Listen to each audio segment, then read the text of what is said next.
Yo, what's good folks? It's KnightmareFrame here with a new Warframe video. I'm back at it again with the queen herself, Saryn Summer.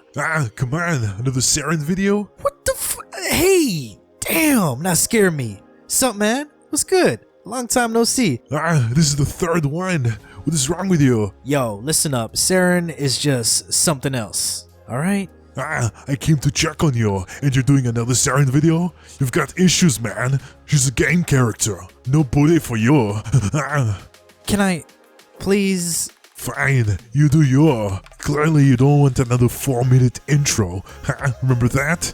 Yeah, exactly. Moving on. But as always, great to have you around, my dudes. So, finally got my hands on a third Saryn. Why? Because I wanted to build her in a certain way that was just damn good in endurance runs, giving her great weapon synergies and destructive capabilities with the build I have right now. This build gives me 107% status chance on her spores, which is perfect for that armor strip. I'll be mostly using her first 3 abilities since I don't really need to use miasma. Our molt is just perfect to redirect enemy fire, and it deals AoE toxin damage when it explodes, and our toxic lash just to make our weapons hit even harder. Before we take a look at the build, a reminder to all, this is how I like to use my Saryn for this situation, and if you're going for a similar build, make this a template to how you would want to build your Saryn for this type of content. Alright, let's take a look at the build. For the aura, I gotta have that enemy radar, just so I can see where they're all coming from, and it also helps with enemy pathing. The Exilus, we got ourselves Power Drift paired alongside Blind Rage to give us 214% power strength. You could use a rank 9 Blind Rage. This will still keep your status chance for spores at 100% as well as give you back some efficiency. So if you want that 100% armor strip for Saryn, make sure to have 200% power strength. Adaptation gives you resistance towards a certain status type and damage reduction to that status type. Rolling Guard makes you invulnerable after a dodge roll, great to reposition yourself and get out of harm's way. And if all else fails, there's Quick Thinking. This mod stops you from taking lethal hits and drains energy instead of your HP. You could swap out Streamline for Flow if you think that you'll be taking a lot of those lethal hits more often.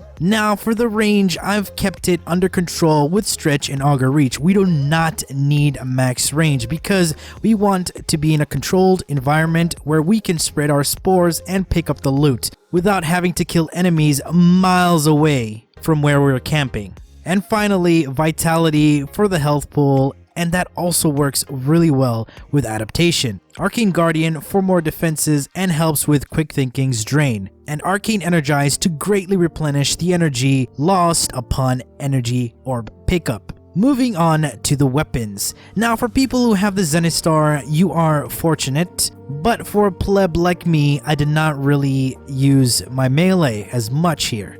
For the primary, it's either the Tsar or the Phantasma. In this footage here, I'm using the Phantasma with a viral and radiation build. My Riven contains multi-shot and electricity, hence why the electricity. If you did not have a Riven, then you can rearrange and replace it with Blaze to get viral, heat, and radiation. I went with Vicious Spread to give me the negative accuracy to help spread spores.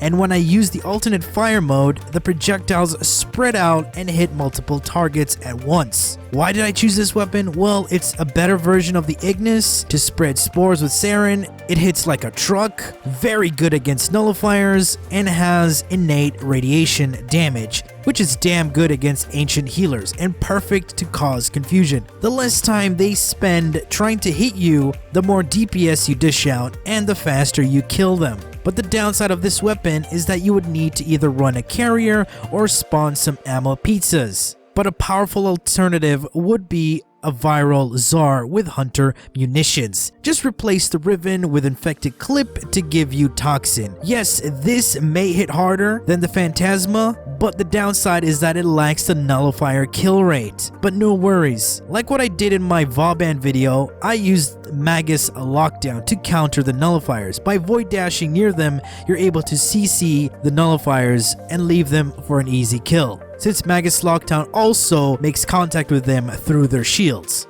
And to get that radiation and gas action, we have the hefty Baby Maker. This was featured in my Atlas video where I use it to strip armor, but in this case, we don't have to strip any armor. So I built it for radiation and gas. If you do not have a kit gun, a Detron or a Mara Detron will have close to similar results. Alright, we have reached the end of the video. So this is an endurance runner Saryn, built for power and survivability, one of my all-time favorite Warframes, and she will soon take over Rhino as my most played frame. So folks, that's been it for me. I do hope you've enjoyed this video, and if you did, feel free to leave a like, share, and subscribe. For more, do refer to the description.